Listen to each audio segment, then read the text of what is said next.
Welcome to Tub Talks with Damon. My very special guest in the tub today is New York actor, personality, and wonderful individual, Matt Ray. Hey guys, how are you? How are you? I didn't know you actually got in the water. what part of tub did I not don't know. I there just was thought it was water? for the show. I didn't know. I don't know. It's an actual tub, it's actual water, and you're an actual guest. Thank you for having It's me. so David. good to see you. Good to see you. I'm really excited about this interview because I think New York is clearly, I think, the most amazing town. And some of the most amazing people here who have come here to chase their dreams and express their artistic side and be true to who they are. And I think you exemplify that a lot. Oh yeah. Yes. That's everybody. Well, everybody. You came here from far away. From California. Yeah. Far away. Yeah. Do we Chasing know a any? dream. I know one New Yorker. Chasing a dream. Yeah. No, not many. But Matt, before we get to all of that, I do want to ask you, what do you like most about your body? What do I like most? That it's mine. I like that it's mine. So the funniest thing about my body is that it's wild that I have any kind of body hair like at all. Ooh. Because I don't have much and it never really came in. But on both sides of my family, all the men have no body hair. Like they don't even shave. Like my dad barely has to even shave. And so I feel like I willed this into existence in like the 90s when like I saw like Pete Sampras take off his shirt and I was like, I fucking want that. Like I want that. Yes. And I'm not gonna get it because I look down the family tree and I'm like, there's no body hair on anybody. Oh, wow. So maybe my mom has some explaining to do, but like, I ended up with something. It's not great, but I'll take it. This is Tub Talks, not the Maury Povich show. Yeah. Get over here, Mom. So I love that you've always been open and sharing your body hair on social media and when you're out. But wouldn't you say that's been something that's drawn, your milkshake draws the boys to the yard? Your body hair is? No, I don't think no. Yeah? Well, you were talking about the 90s with Pete Sampras, who I remember was this exemplified, this gorgeous hairy man, but the 90s were a time too where there was so much pressure on men to manscape. Oh, were they? Wasn't there? Did you ever? I was in middle school, so I don't know. Well, did you ever feel pressure to shave or to manscape? No. You did because no. And it's not something I prefer on, like, guys can be hairy or not, you know? Yeah. I never felt pressure to, no. Good. No. I'm glad to hear that. I'm just like, yeah. Because a lot of gay men, especially in New York, or especially in the entertainment industry, especially during the 2000s, were under extraordinary scrutiny. Yeah. And I think up until just very recently, American, because this is not true in other countries, but American men in the public eye were very pressured and shoulded into shaving. I don't know. I've never known. I mean, I did. For a long time, in my world, it was you and John Hamm. You were like the only ones. You and John Hamm, you can see the resemblance. No, I don't. Not actively manscaping. You know, well, I did. So my very first boyfriend in college was like no body hair at all. And so, you know, he was like my favorite person on the planet. So like I wanted to be a little bit. He didn't want you to have. Oh no, he didn't feel any sort of way. Okay. But I did nair my whole chest off once. What? And if anybody's ever done that before, it's one, you can't get on your nipples, and I fully did. And you're not supposed to get in the shower afterwards, and that's when I so I had like a full like body rashes on my chest for like a good week, and it hurt. It hurt so fucking bad. Why did you do it? I don't know.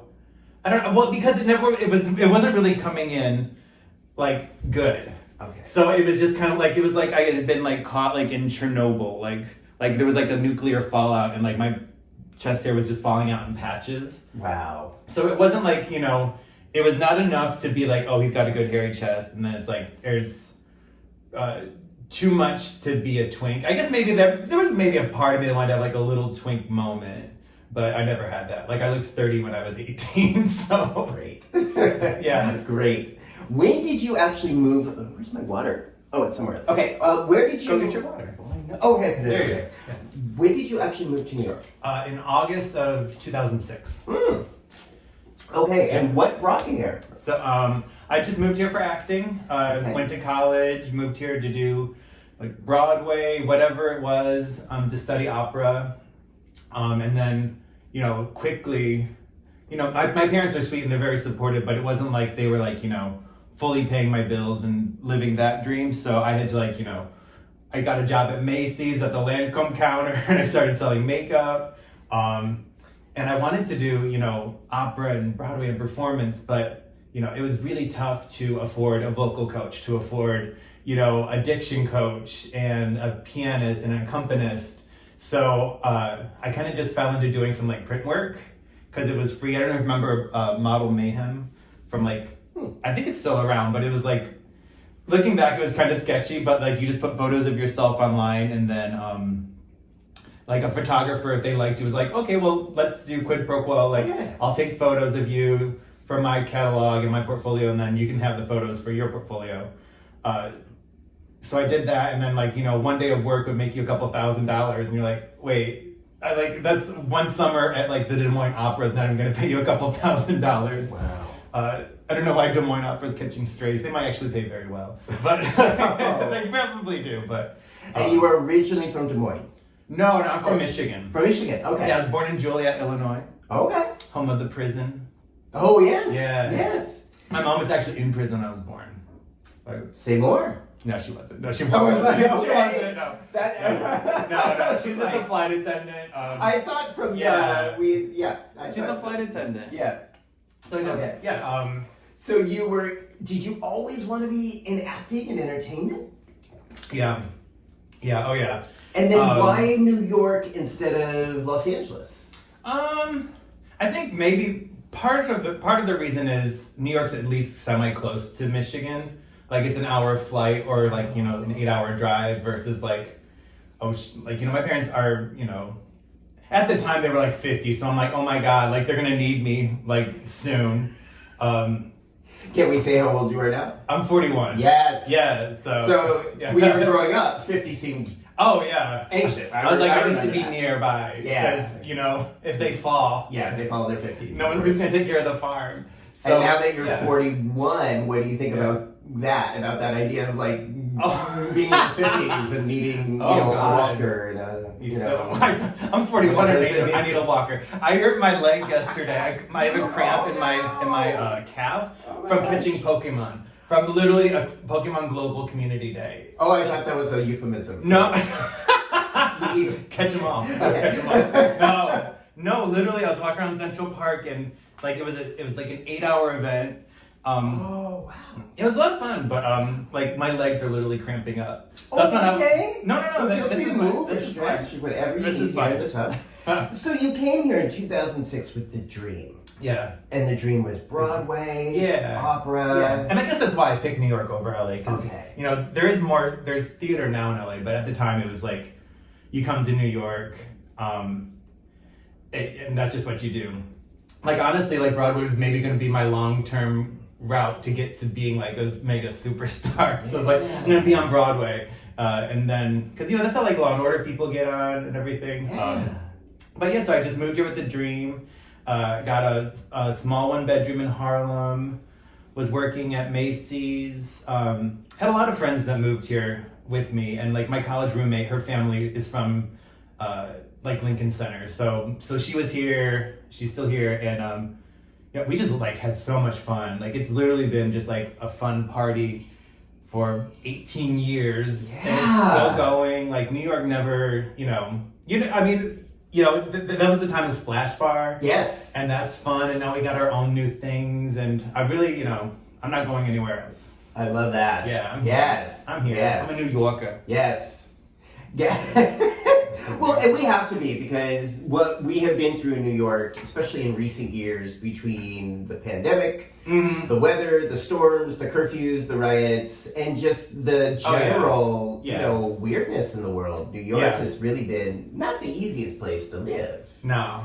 So I think those of us that have stayed really get those who stay. We stayed because we wanted to stay because Yeah. it wasn't, especially during the pandemic, especially in the entertainment industry. Mm-hmm. It was not an easy time to live in New York. No. There's never a time to live in the entertainment industry. Yeah. But no, it was. I mean, that's, being 41 now and after, we lose our health insurance because of COVID and then it comes back strong. And then we go on strike and again lose our health insurance. And it's just like, okay, as Screen Actors Guild. As Screen Actors Yes. Guild, yeah. Wait, Yeah. so you lost your health insurance during COVID? No, so how it works is you get SAG health insurance, which is phenomenal health insurance, and it's very affordable, and it's everybody takes it. It's outstanding, but it's based on how much you earn during during a year. So if like March 1st and then 2022 to March 1st, 2023, you make a certain amount of money. I think it's like 25,000 or something. Then you qualify for SAG insurance for the next year. So during COVID, I had health insurance, but then the next year, 2021, because nobody was working, no one was filming, everybody lost their health insurance. But we got Cobra subsidies, and that was fine. It's if health insurance is something you need, don't go into acting. You lose it. But New York, that's also why we live in New York State, because they offer like a really good entertainment. Someone living in the entertainment industry, they give you a Cobra subsidy also you qualify for. So, okay.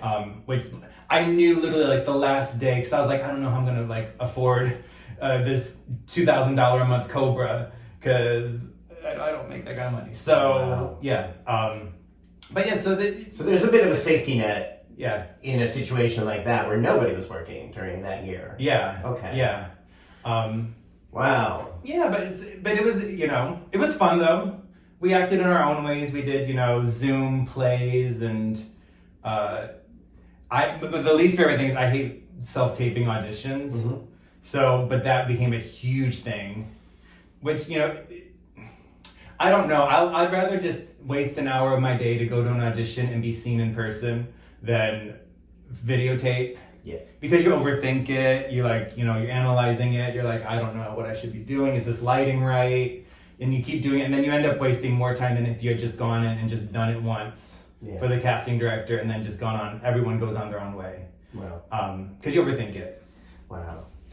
So 2006. Okay. And you have racked up, in these 18 years, quite a record. Now, I want to say this, because you're like this actor who people have seen, they don't always maybe know. I mean, some people may see this and like, oh yeah, I recognize that guy. And some people have seen you who may not recognize you. Yeah. But in accumulating a list of your work, which is not easy to do, by the way, because IMDb is incomplete. Oh, it's so bad. It's really incomplete. And you have to pay for it. You have to pay for it, and I don't. So I want to do some by memory, but I wrote down a list because I knew I wasn't going to remember. Oh my God, David. So many of the shows you've been on that I have seen or loved were shows that have been really, really popular. Okay. So can we go down a list? Is Let's that do okay? it. Yeah. Okay. Yeah. Okay. I got a cheat sheet, but I'm going to try to do some of this by memory. Okay.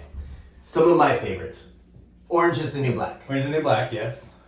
Unbreakable Kimmy Schmidt. Unbreakable Kimmy Schmidt, yes. I think I played a gay bartender in both those so far. Ooh, and that's going to be a common theme. I want to ask you. So we got Blue Bloods, The Good Wife, The Carrie Diaries, Boardwalk Empire, SVU, Madam Secretary, Orange is the New Black, The Marvelous Mrs. Maisel, and then a few movies too that I want to ask you about. Yeah.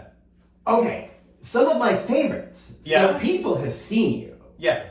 And is it okay if I ask you about some of those experiences? Oh yeah, of course. Yeah. Okay, so Orange is the New Black. Yeah. Especially 10 years ago. Yeah. So popular as being the first. It was 10 years ago. Well, it was the first streaming show to really break through. Yeah. Tell me about that experience. Well, so let's just start with like the audition. So like, the show's called Orange is the New Black, and you're like, that is not a great title. And I honestly thought it was about witches. Uh-huh. Like, because it was just like, oh, this must be like a Halloween themed show, like orange and black. I didn't know what was going on.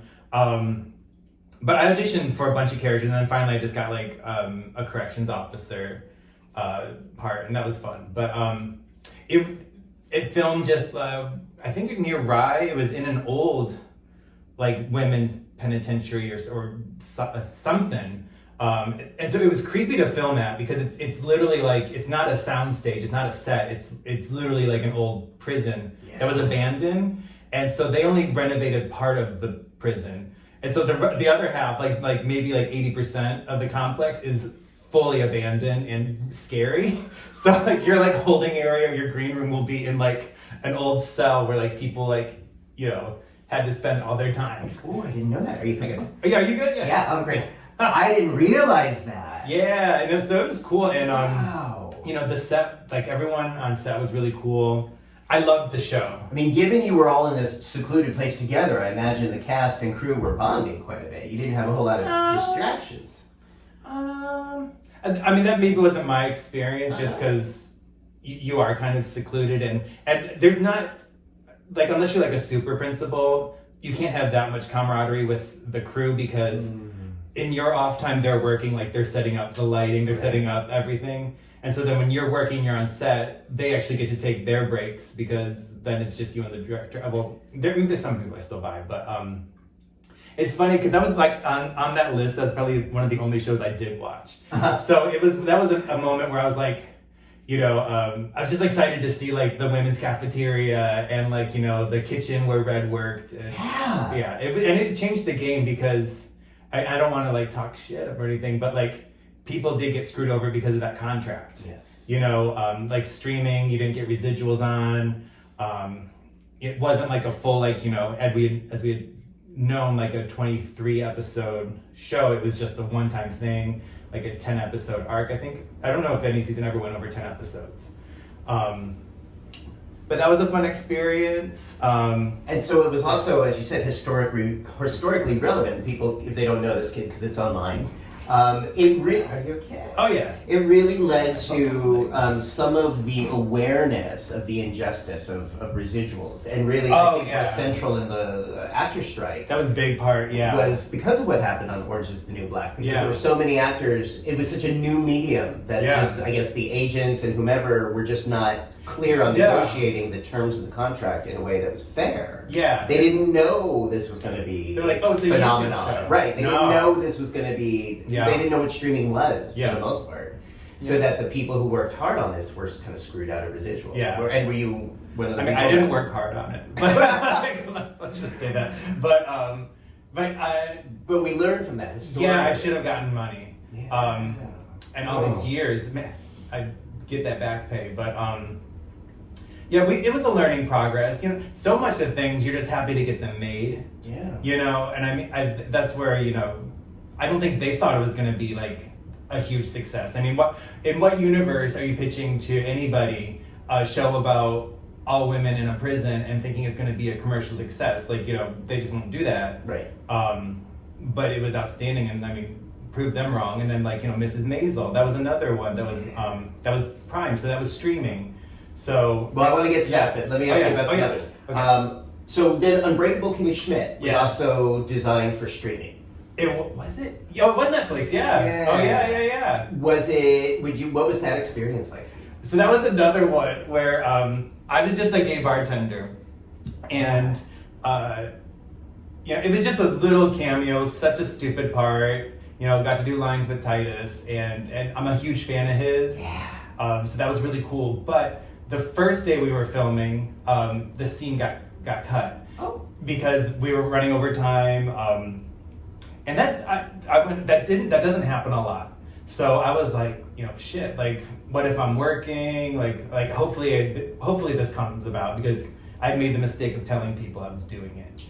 Yeah. And so I was like, oh, well, if this doesn't happen, I'm gonna look stupid. So I did Unbreakable Kimmy Schmidt. My holding was The Bunker. So that was actually on a soundstage. You were in the bunker that they filmed? Yeah. As part of her backstory? Yeah. And wow. So that was a soundstage.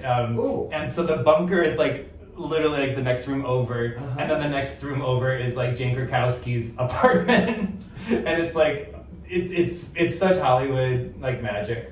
But it was like cool to just be like, you know, just laying there on the Kimmy Schmidt bunker bed, like waiting for like my gay bar scene. Because we actually filmed that in a gay bar in actually I think it was just a regular bar. I think it was a straight bar in Brooklyn, which is redundant or like, you know, an oxymoron. Oh, Brooklyn's getting very gay. Brooklyn's so gay. That's what I'm Brooklyn's saying. so Like straight bars in Brooklyn are gay now, and I love it. Yeah. Or at least wow. So again, like you go on, you do this scene. Do you get a chance to like talk to the actors or meet people, or is that sort of not encouraged? It depends on the part. Titus got to set a little bit late, so I didn't get to chat with him as much. But like, we met years later at a Tony party, and we talked about that. And he was like, "Oh, that like maybe he was just being nice," but he like act like he remembered the scene at least. Wow. And yeah, so it was a really fun experience. But film sets also have to be quiet. So like.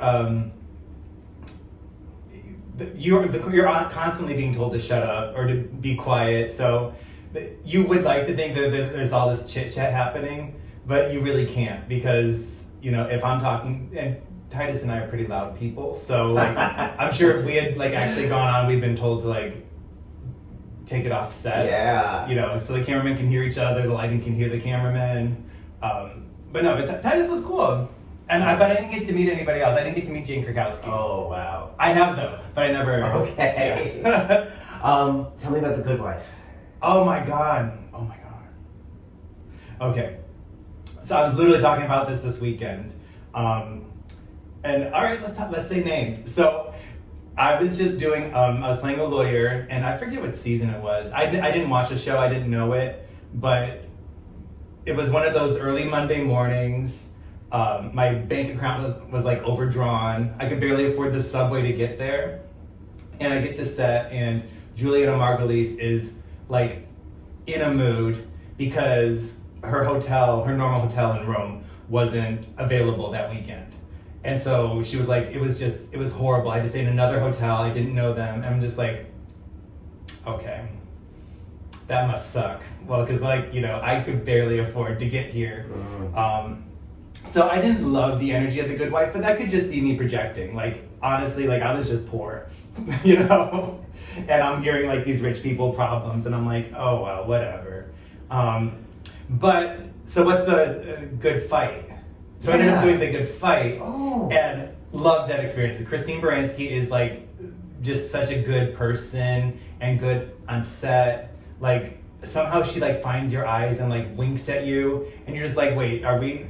Like, is she my best friend? So I like Christine a lot. Were you playing the same lawyer, the same character? No. Okay. No. Okay. No. And that's what, so you have Blue Bloods on there, and I love sharing the story that the season 7 finale, I'm playing a liquor store clerk who gets murdered. Oh. And so that's like the season 7 finale. And then literally season 8 premiere, I'm a lawyer.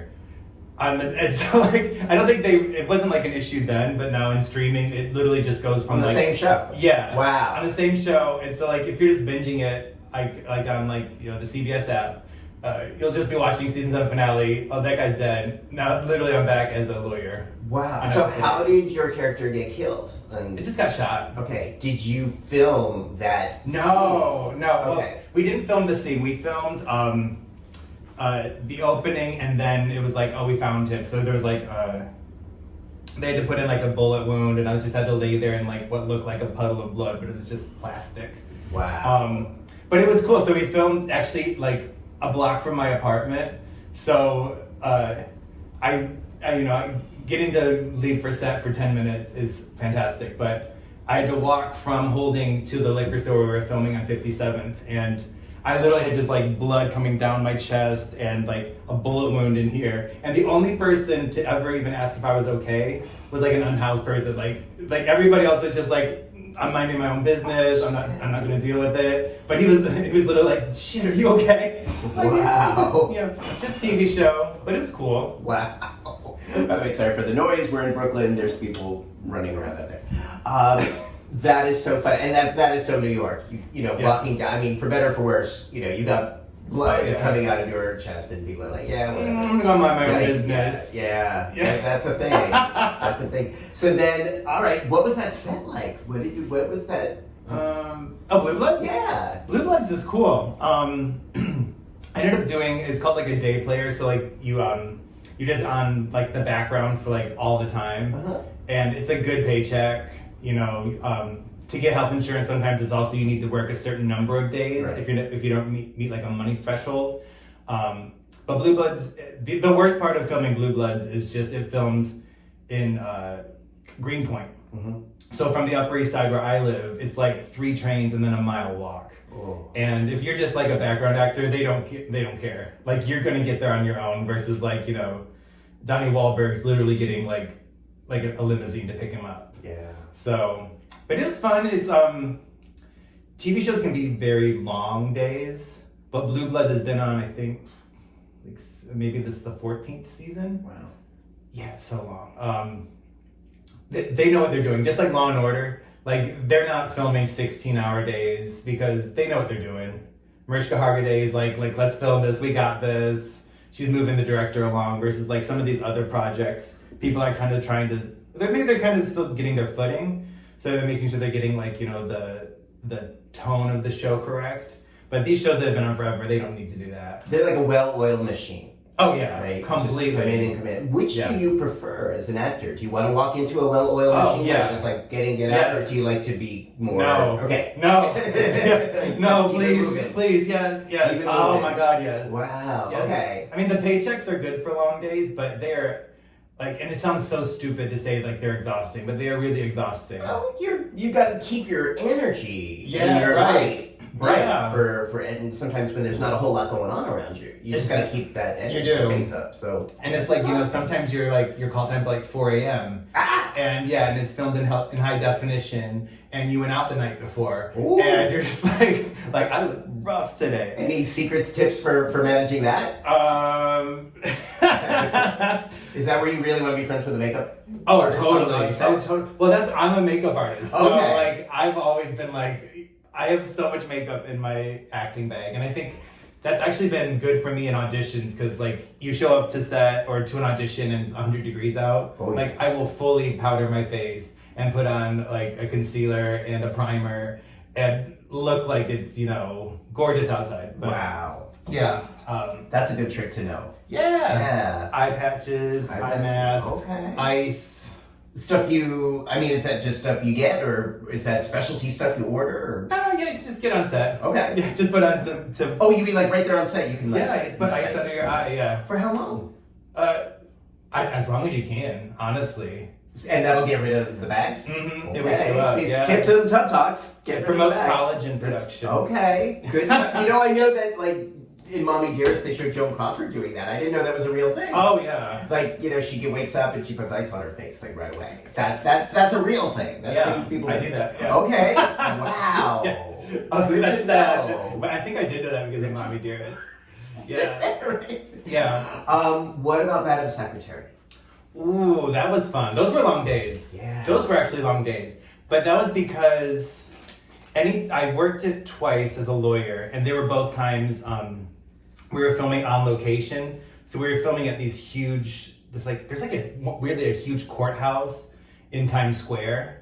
And so we would film there. And so those days would be long because, you know, a soundstage, you can remove things. It's very easy to film. But if you're in like already a place that exists, you can't just like take up a row of chairs, or you can't just like, you know, remove the judge's stand to get a better angle. So those days were really long because like lighting cues, and they're also just really long scenes. Like I didn't watch Madam Secretary, but every time I filmed it, like they were like 5-6 page scenes, which is huge, like really long. So a lot of dialogue, a lot can go wrong in one take, and then you have to do the whole 5-page scene again. Wow. Yeah, Madam Secretary was cool though. I should watch it. Wow. And you were a lawyer. I was a lawyer, and then I was also a military. Oh my god. That's the New York thing. Like, I've played like 7 characters on like so many other shows. Did you ever have like a lawyer's monologue? Did you give like opposing the argument or something like that? No. I wish, no. That would be... They don't trust me. What? Yeah, no. Yeah. I just get to sit there and look straight, I guess. And then I open my mouth and they're like, no, this gay guy's not giving this monologue. Well, do you think being openly gay has been an impediment or worked against you in the industry? Well, so funny enough, like most of the theater stuff that I've auditioned for, a note would be like butch it up. Whoa. And you're like, this is Broadway, like what? So like there's a weird level of, even if you're playing a gay character, they want it to be like a straight guy acting as a gay character. it's getting better, but like, for a long time, like if you were a straight guy in musical theater, it moved you to the front of the line so much faster than if like you were a known gay guy. And so I did like summer stocks where it was just like just the straight guys were preferred. And I mean I get it, like, oh, okay. Like no one wants to see like a flamboyant Tony in West Side Story. But it does kind of take you out just from the get-go. If they know you're gay, they're like, chorus. He can be in the chorus. He's a dancer, he can be in the chorus. Versus like, if they know somebody's straight, they're getting like a lot of like, they get allowances for that. TV's not so much, but also like I know my lane, so like I'm not going to, I'm not gonna. I don't know. I can't even think of like a masculine straight guy like a role that I would want to play. Like now I'm like drawn to like if it's like a gay character, if it's a gay bar scene, if it's like like the movies like Fire Island and spoiler alert. Yes. Like those are the movies that I want to work on. So like if it's like gay people writing them, in them, like I want to be in those projects. Yeah. I appreciate your perspective on the lane and just the realities of the industry, but how do you feel about all that? To me, that sounds grossly unfair. But well, I don't know. What do you think? It's unfair, but what I've also learned is, and this is for young people moving to New York, casting directors want you to show up like the person you're supposed to play. Like, they don't, and this is maybe so mean, but like, they don't necessarily want to see you act. Like, if they want, Robert Pattinson for a part, they want Robert Pattinson. Probably not because of his acting skills, but because they want like his look, his bone structure, his mannerisms. So much of film and TV now is really not, this sounds so bad, but it's not artistic acting anymore. Like you don't really get people like you don't get to see people like Meryl Streep try to play Sophie anymore. It's really, we want someone who is that part already. I'm not really communicating. On television. On television and films. So you're saying they want you at a casting call to be that person. They want to believe you. They don't want to see you acting. They want to believe you're that. Yeah, exactly. Yeah. So does that go against some of the idea that you need followers, that you should be on Instagram and you should have a large following on TikTok in order to get cast? Because it seems to be in conflict with that, where you're being supposedly what your real self or one of your real selves. Oh yeah, right, yeah. How does that all factor into the math? So it used to be like you would only be seen if you had 10,000 followers. Right. Which is so stupid because, not to harp on Meryl Streep, but at the point I don't think she even had 10,000 followers. Right. But people wanted to know that you would bring in an audience. That's all gone away. Like that's not even a thing anymore. And I think if you want to be an actor, it's almost better to have like no presence, to be like a little bit of a mystery. So today, being a bit of a mystery, blank slate, that will work in one's favor. That'll work in your favor. But yes and no, versus like, if you are like a bodybuilder, because there's a lot of parts. Yeah, I got this. Really? Yeah. Are you cramping? No, I'm good.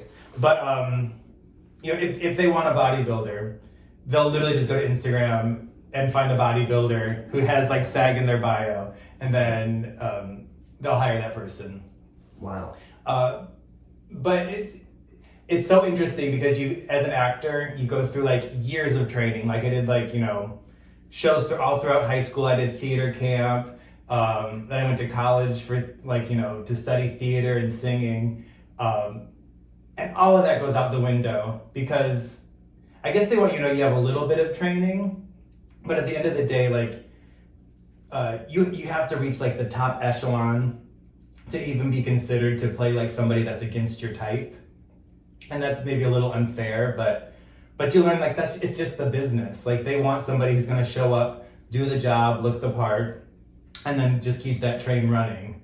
You know, they don't want to have to learn like I would love to have a challenging part like a Sophie's Choice or something, but I would never even be considered for it. I think the days of like, you know, awesome method actors are like over. Really? Maybe they'll come back. I don't know. Wow. But yeah. So I want to ask you about a couple more roles, and then I also just want to hear about like where you're seeing your career go, your future. Okay. But I do like any more Law and Order, any Mariska Hargitay dish, anything you could tell us about her? Ooh. Like what that experience on that set. Mariska's like. great. Yeah. She runs that like the Navy. Yeah. Because she is both the star and the producer, right? She's the money. So she is the one. So I'm not going to say anything. Yeah, but I mean, I heard she's really efficient.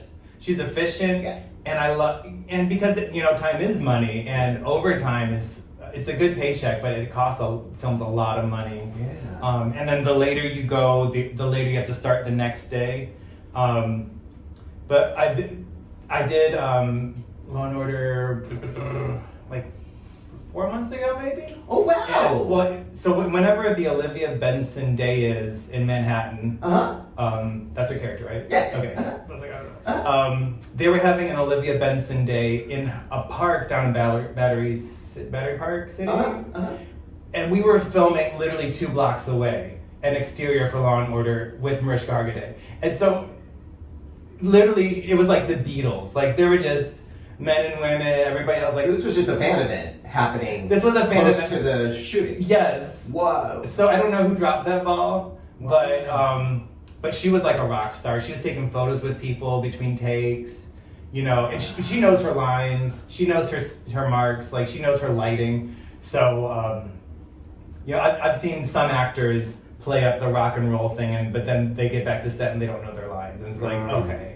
Like that's sweet, be nice to them, but like you're literally wasting everybody's time. Mariska's not. No, she like knows her lines. She shows up to set. Have you ever worked with Chris Meloni? Yes, I have. And I was trying to be. He's so hot. He's so hot in real life. Yeah. He is. Yeah, I have. But see, so knowing because. During COVID, I watched all of Oz finally, and I was just like, okay. So I avoided him on set. I was like, I can't be sent to HR today. Like, I'm just gonna sit there and stare at him and stare at his bulge and just be like, you know, gross. So I avoided him. If I really like somebody, I'll avoid them on set. Because you know you don't want to meet people, and I like him, and I love his online personality. Yeah. So I didn't want to risk, you know, him tarnishing that. Okay. Especially if it's just a fleeting moment and people will say something when you don't like or how you mishear it. Yeah. And then you just ruins that for you. It's like, no, it's not worth it. So sometimes you don't want to meet your idols. Never. You don't want I avoid them. If I really like somebody on set, I avoid them. Wow. Yeah. Okay. But that said, I have worked with Christine Baranski, and she went out of her way to come to me and to talk, and I was just like, okay, so like I was already a fan. She's classy. And she came up and like, you know, was asking about like my dogs, and weirdly, I mean, people don't say this enough, but Jennifer Lopez too. I just did Kiss of the Spider Woman with her. Oh, and it's gonna be such a fucking good movie. Tell me. Yes. Or what can you say about it? The movie. So it's. I think she's the producer too, but she's playing the Spider-Woman. Yeah. And I don't know the show that well, but we were doing the Love Me number. So this is a remake of the movie, which was originally a play. Yes. And then the movie, William Hurt got Best Actor for playing the gay guy. Yeah. That's hard for a straight guy to do. So hard. Oh, it's brave. Sure. But this one's coming up. It's very stylized. They filmed a lot of the musical numbers in New Jersey, actually, right by the Meadowlands. And what's your role? Oh, I'm just a dancer. Okay. Dancer, singer, and but Jennifer was fantastic. Like it was literally like a 16-hour day, straight choreography, and it's all her. And then just a gaggle of guys just like throwing her around. And she was such a good sport, you know, making sure she got every step right. When guys were out of sync with her, she was so kind to them instead of being like, you know, if you can't do that, we're gonna get somebody else. Like none of that. And she choreographed. No. Oh, okay. She choreographed it. Okay. No, but she was central to the. Yeah. To the It's number. gonna be outstanding. Oh, when is it coming out? I think probably next December. So okay. Yeah. But yeah, they filmed the other half in Central America. I think they went to Argentina. Oh gosh, okay. Yeah, and it's So a lot of it takes Diego place. Luna. Yes. He's okay. super cute, and from Y Tu Mamá If you También. haven't seen that, Watch it. can you say how did Jennifer seem to you? If you're, I don't know if I can ask it, but did she seem okay? I'm worried about. And I know the drama. She seemed fine. Yeah. What can you say about? She's professional. She she worked really hard, and I know she's a brand. She's a full company. So like when she wasn't on set, I know she was on her phone, like probably with like Louis Vuitton, like figuring out her next contract. Yeah. Checking in on her kids. She's just outstanding. But she was so present, and which is like I know she's got a lot going on, and maybe at that time it was good for her to have a little bit of an escape. But she was so kind, so professional. Like in today's day and age, all I appreciate is if you show up to set and you know your lines or you know the choreography. Maybe that's not a high bar, but like especially I've seen lesser famous people show up with less, and so her knowing everything and being kind and looking outstanding, like after 16 hours, I'm like there like wilted like this, like. This is actually how. It's like, find me the ice cubes. Where are the ice cubes? Find me the ice cubes. Yeah. Oh, totally. Yeah. That's amazing. I just think anyone who is creative and trying to do good in the world deserves a break, and especially when someone who has been so in the public eye is going through personal and professional disappointment. Yeah. They deserve compassion, not criticism. Oh yeah. That's my take. Oh yeah. And I think she's been going through a lot. I think this is though, I think in the gay community how we find our divas, because we see these people, often women, who go through incredible challenge and come through it in a way that's really fierce and strong. And I think she's already exemplifying that, at least for me. Oh yeah. Did it feel like she was, kind of, is going to be one of these people who in the gay community were like, yes, she has been through the worst and she has lived and kicked ass in spite of it? Yeah, I don't know if I'd say she's lived through the worst. Well, recently she's been through some it's hard it's stuff. Tough. Not the It's worst, but tough. hard It's stuff. tough. She's been through hard stuff. I think I think she's got her things figured out. Good. I think she knows when to walk away. Mm-hmm. I mean, a lot of people don't know how to do that. I think she's fine. I think she should be more of a gay icon. Like she's, not to talk more about J-Lo, but I did Shades of Blue with her, and we were filming like pretty soon right after Pulse happened, and she was visibly just like really concerned for her community. Like her Latino community in Florida was really, really, really fractured and wounded, and I think I could tell that she was having a hard time shaking that, because those were her people, and she still did the scene and she did everything, but I think she is really proud of her like gay friends. She's an icon. She's a gay icon. I think she should be more, if that's what you were like maybe asking, but she'll get her flowers one day. I mean, people are already kind of doing her. They just don't do her well at Snatch Game. And I don't know if she'd be like good at that or not. Maybe, but she should be on Drag Race. I don't think she's ever judged. Jennifer Lopez. Could be a step up. Could be something for consider. That would be so good. I know that she's been, watching her now on screen for 30 years. She's a smart businesswoman. Like Dolly Parton. She's very savvy. Yeah. From a business point of view, always thinking about the next thing. Yeah. And I just admire anyone, women and men, who are able to do that. Oh yeah. Especially when all cameras are on them. Yeah. To be always thinking about their next business move. She's a hustler. Yeah. She's a hustler. Yeah. Okay, so I want to get into some of the movie roles, and I know there's probably too many to name, but I know that you were, speaking of Meryl Streep earlier, you were in The Post. is in the post. Yeah. Yeah. Now, was that any of that with Meryl Streep, or were you on set at the same time? No. Okay, because you were a soldier Yeah. in the flashbacks. Or were they flashbacks?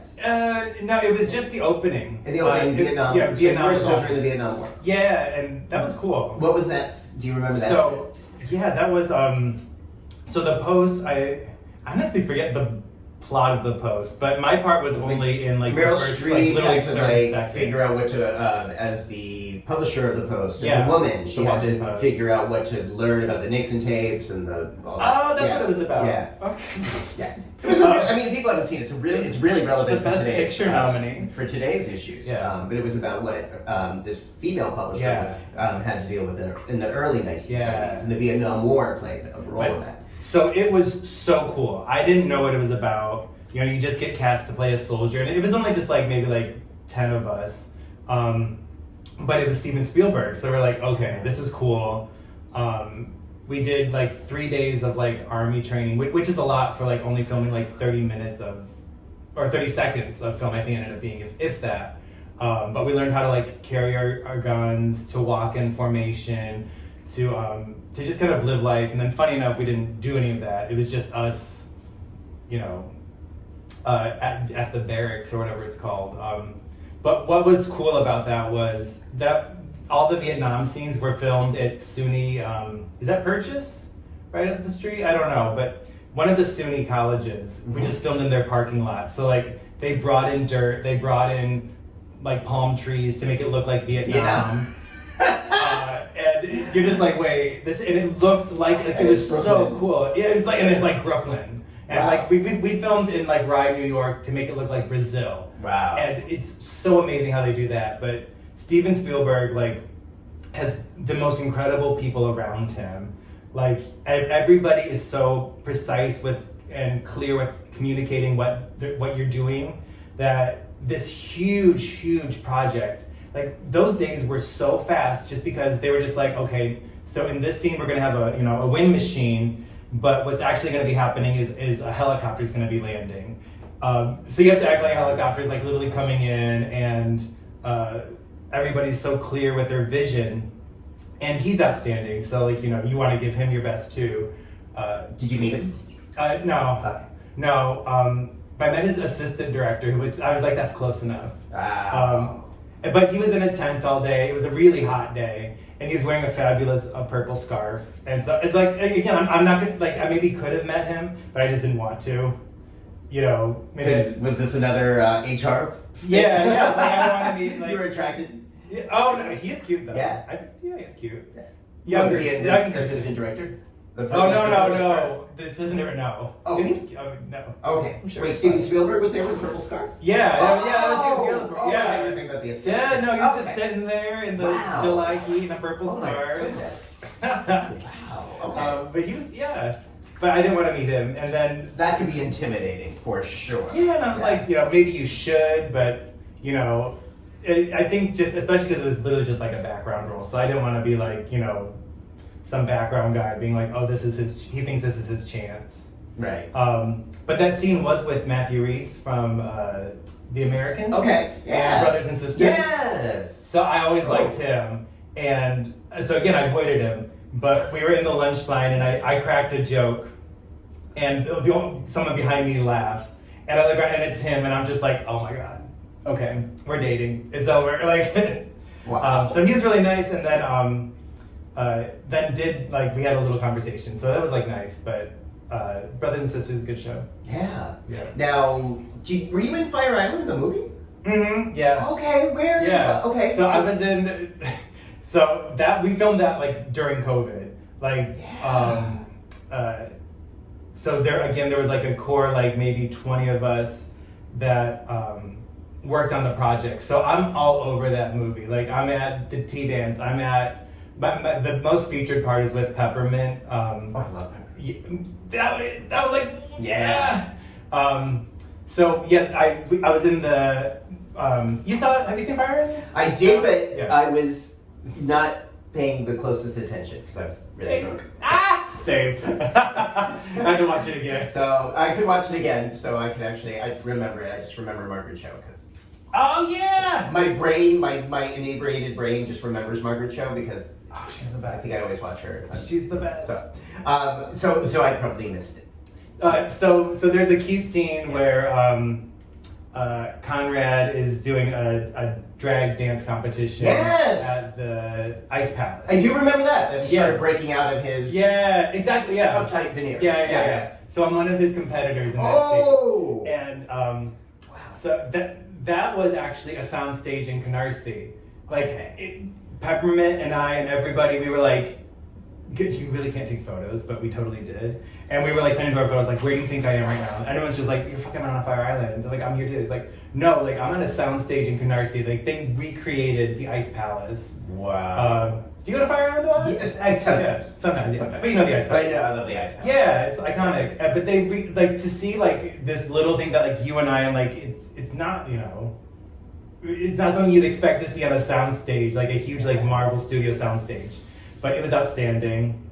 And the director just had, like, the 20 of us, like, do some dancing, and then he picked 2 of us to be, like, with Conrad in that scene.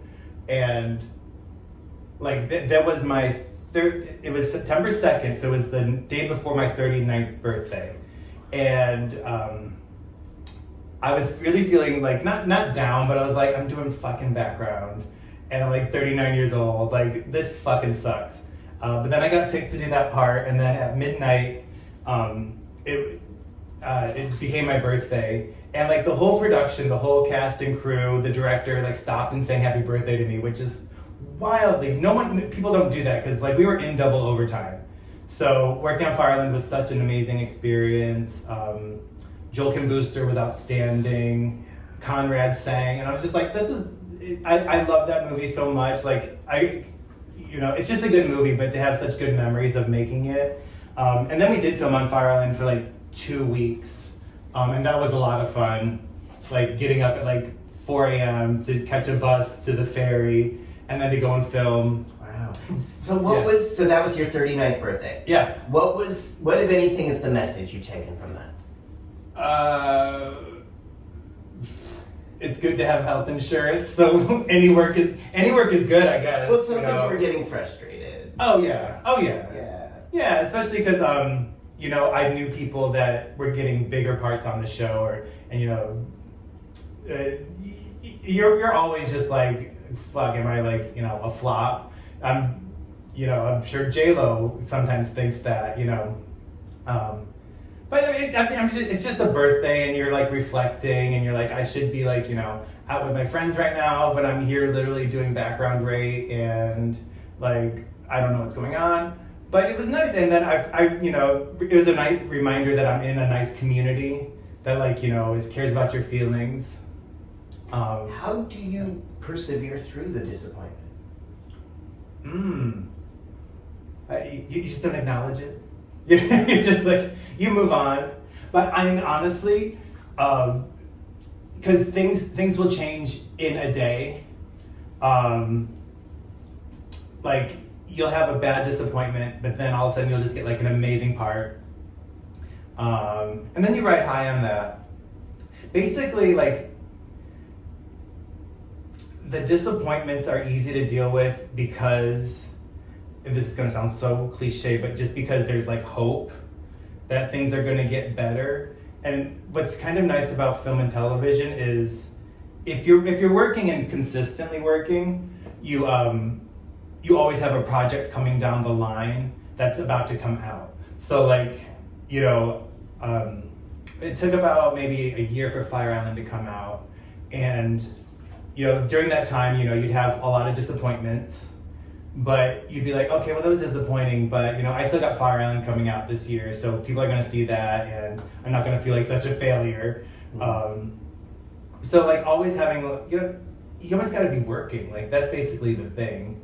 And I'm lucky enough to always be working. Sometimes it's not the huge part I would like, but I'm okay with that. Like, I used to think I wouldn't be okay with that. I am so okay with that. Like, if I show up to set and I'm just background and I never even get on camera, I'm still getting paid. So, like, living in New York and standing on my own 2 feet, I guess that's I realize now has been the dream all along. So yeah. I so admire that, and I think that's been consistent the whole time I've known you for like 13 years. A long time. Is my that God. you have, I think, a resound positive attitude, and I know it's not always easy. I know you face disappointments, and I know it's not easy to go to these casting calls and not get the part. Yeah. But I've always just seen you, just been like, okay, let's see what's next. Let's go. Let's think about what I'm going ahead. And to really focus on the dream. Yeah. Like paying your rent. Like, did I pay my rent last month, and did I do it with acting? Yes. Like, fuck. That's awesome. That's what I moved to New York to do. And isn't it like some sort of statistic that only like a small percentage of Screen Actor Guild's members are actually working? It's wild. Yeah. So you're one of those. You don't want to look at those numbers. Yeah. But you're doing it. Yeah. And that's and that's what there are so many things. Like I did. I just played Jake Gyllenhaal's body double, which I don't know why, but Hello. On SNL, and just that, like, you don't even see my face. It's stupid, but just to be at the SNL studios, to be like there with everybody, with Colin Jost and all these people I really admire, Sarah Sherman. Oh wow! Like that was like really, really cool. And so was it part of a live segment or a taped segment? It was taped. It was the Scooby Doo. Oh, okay. I don't know if you saw it. I did see that one. And Sabrina Carpenter. Oh so my like goodness. Yeah, so I would like deliver like Jake's lines to Sabrina Carpenter, and we were filming. So it was just. So was Jake there? Did you get to? I didn't. Or did you want to avoid it? No, he's fine. No, so the funny thing when you're body double, basically when I'm on and he's gone. Yeah, like when I'm doing my work, it's because he's not there. Wow. So was Bowen Yang around? No, he wasn't in that, but I did get to meet Bowen at Fire Island. Okay. And that was cool, and I love his podcast. Yeah. So, so Bowen's already like a friend in my head, even though we're not. But like, he's probably someone I would go up and be like, "So what did you think about the new Katy Perry song? Like, isn't it terrible?" Like, and we would just be bitchy gays together. Anything else about the Saturday Night Live set that you can recall? This is slippery.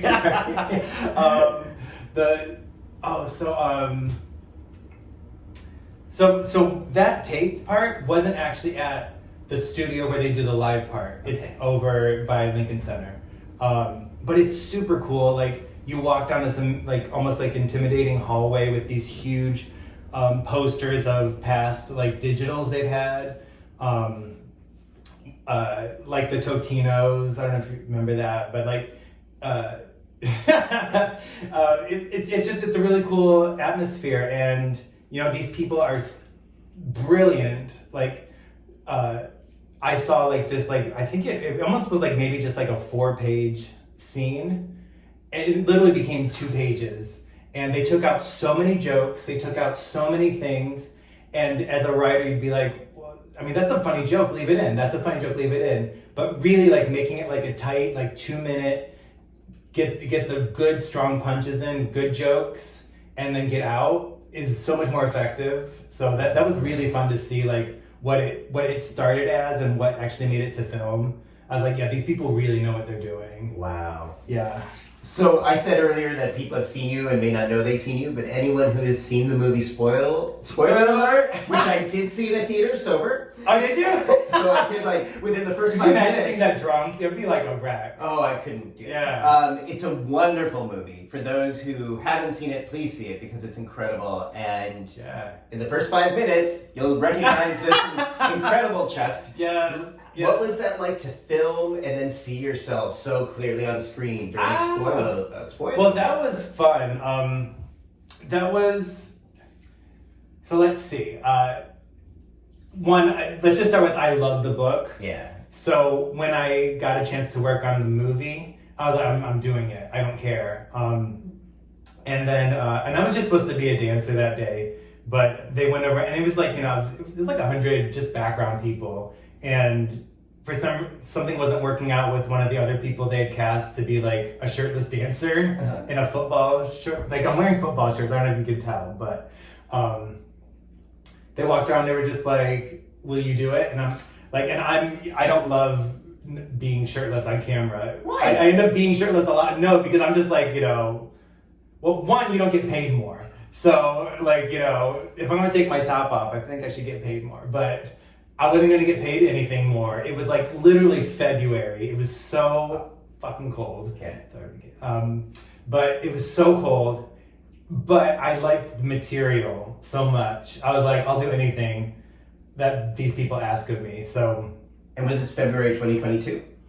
Was this after Fire Island? It was after Fire Island. Okay. Yeah. So this was in the 2022, same year. This was the winter after the summer that you were doing Fire Island. Yeah. And it seems like there was quite a few opportunities, more filming. Yeah. But things where you didn't have to be, quote, straight acting. Yeah. Like movies where you could be a empowered. It was gay fantastic. man. It was amazing. Dancing shirtless. Yeah. In a club. Yeah. And like, spoiler alert, a lot of actors are gay, but we don't get to play gay. Yeah. Even if you're just, you know, a silent lawyer, like you can't sit there and be like, okay, like, you know, Miss Thing. Yeah. So between Fire Island and spoiler alert, like it was so awesome just to see all these people I had known for years let their hair down and be like, you know, like I saw these like, you know, 70-year-old men in the underwear party at Fire Island, and they were living. And I only knew them as like police officers from Blue Bloods. So it was so freeing. Like those days, yeah, they were actually really long days, but they flew by, and there was so much camaraderie, like in the holding area. Like, you know, we see each other out and about in the city at auditions or on set, and we still talk about how much fun it was to do Fire Island, how much fun it was to do spoiler alert. And I loved it was supposed to be Splash Bar, I think. Yeah. And Michael Ostiello was on set, and one of the lines they talked about twinks, and they cut the line, but I was annoyed because I think it was supposed to be 2006, 2007. And they said we didn't use the term twink in 2006-07. I was like, no, we absolutely did. I don't think we did. I messaged Mike, and so maybe I probably overstepped my gay card, but I messaged Michael on Facebook, and I was like, we definitely said twink because I went to college from 01 to 06, and my college roommate, my freshman year, referred to himself as a twink. Wow. And this is 2001, 2002. So I was like, if we were saying that in Ann Arbor, like, I'm pretty sure they were saying twink at Splash Bar. I mean, and I worked at, in the 90s, I worked at a restaurant in the patio, and I was a twink. Yeah. And I'm pretty sure we used that term back then. Yeah. Because it was mostly a twink restaurant where the waiters Was it really? In the 90s, yeah. So I'm pretty sure that term was Do you have photos? I wish we took photos. You know, it's crazy because it was the 90s. So in some ways, I'm glad there are no Damon, photos. I want to see them. But yeah. You worked at a twink restaurant? Yeah, it's called the Patio Cafe, and it was at 531 Castro, and I was there for 7 years. So the beginning and the end of my drink genre, from age 19 to 26. Oh, that must have been so awesome. Oh, it was amazing. Oh my God. God. It was amazing in so many ways.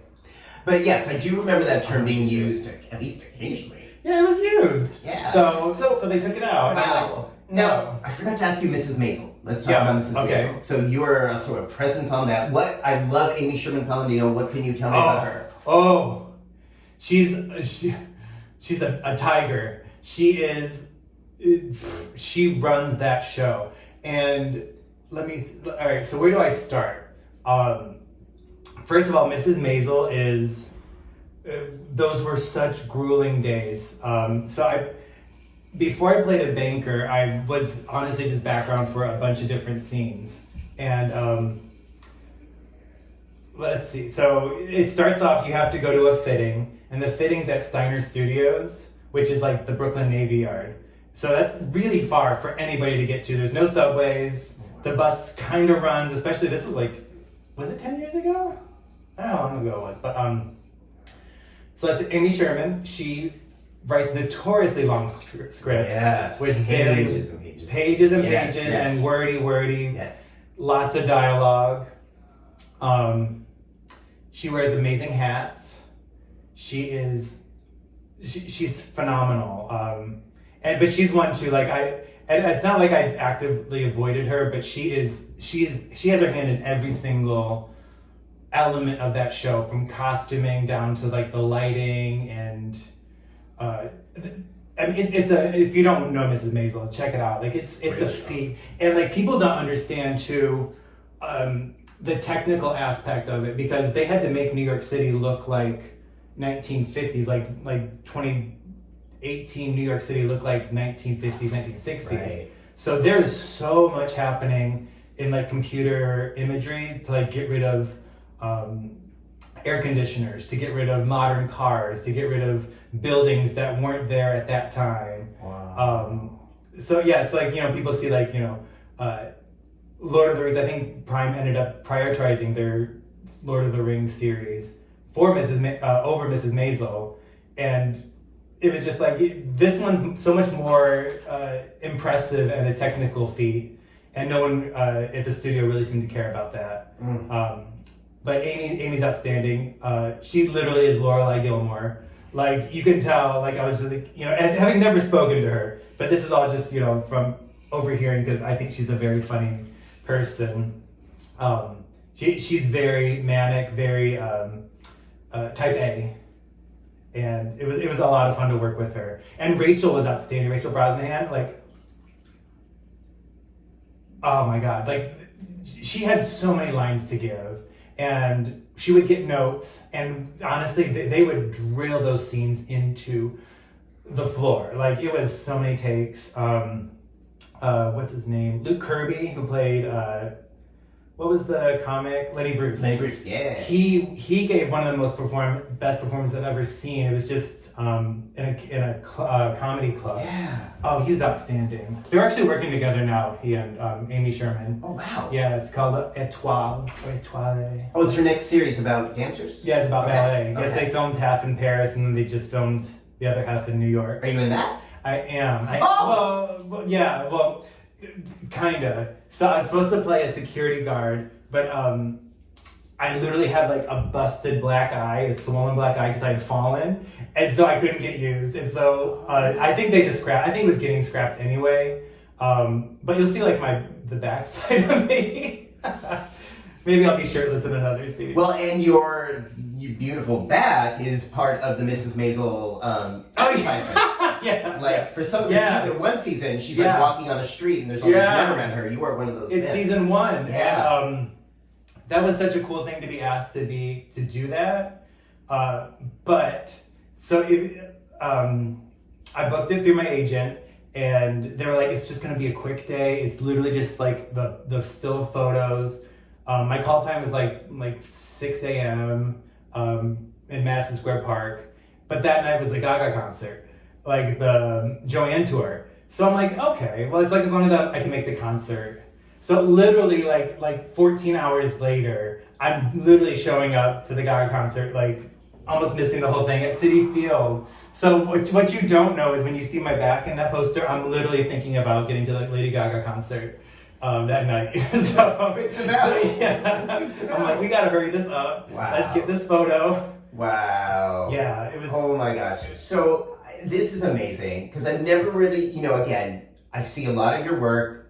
Clearly, I only know a part of all the work in movies and TV and stuff you've done. I'd forgotten some of those. With Ryan Murphy's work and with changing in Hollywood, do you feel like there's more room now for actors who are, as you said earlier, you have to be straight acting to get roles? Is that changing at all from your point of view? Oh yeah. There were never gay parts. Like even when I moved here and I was 6, like there was the brother on Brothers and Sisters, Will and Grace. And they were like the annual dead gay corpse on Law and Order. Oh, always, always. No, there's so much more gay and queer entertainment, and thank God, because those Ryan Murphy shows are so much fun. Great. So then, what's next, like for you? I know you're so resilient, and you keep going and you keep going. But what, honestly, at this point, would you? What would you? Hey there. What would you like to see next?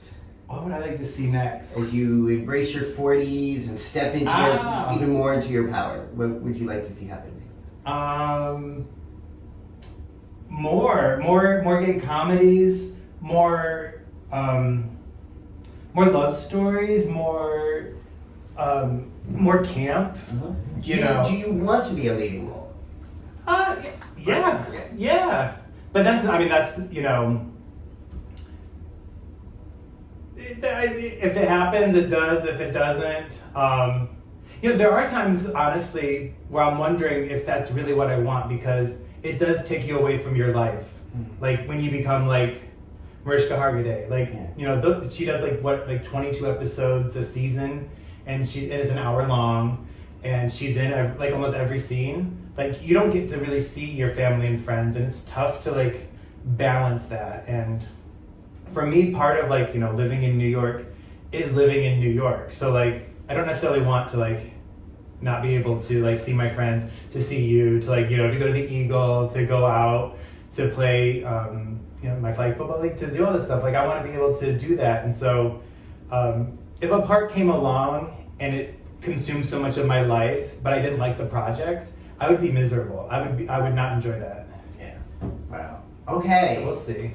Man, I want to thank you so much for taking time. Thank you, baby. Oh, thank you. Mwah. Love you. How does it feel to do this interview? I've been wanting to do this for so long. Oh my god. I literally didn't know there was I knew the bubbles. I didn't know it's a really bath. It's a real bath. Yeah. If you could go back to Maddie Ray of 2006, arriving in New York, and give him a piece of advice, what would that be? What would you say? I would say leave the Lancome counter earlier. Take the risk. Take the risk. You can do it. Not much. All right. Not much. I mean, it's brought me here. It's been a blessing. Wow. Thank you so much. Love you, baby. If people want to see your work and follow you, what's your preferred way for people to do that? God, how do I? I don't know. I Put the links my down handle below. up. Yeah, But I know you Maddie have... Smalls on Twitter Okay. and Maddie Ray NY on Instagram. On Instagram. Okay, so the links will be right down below. Check it out. Again, the scope of work we only got to a little bit of it, even though we've been talking about it. Lot, yeah. So I really want to, let's keep talking. Yeah. And, I want to just encourage you and encourage everybody watching this to follow you on Instagram, follow you on Twitter, watch the movies and the shows that we've been talking about. Yes. And, let's keep, supporting our community and the actors and the beautiful artists who are struggling here. We're struggling, guys. And not just struggling, but, a lot of people in the world think about pursuing a dream. And a lot of people fantasize about moving to New York. Not many people actually do it. And when they do it, not many people actually stay that long.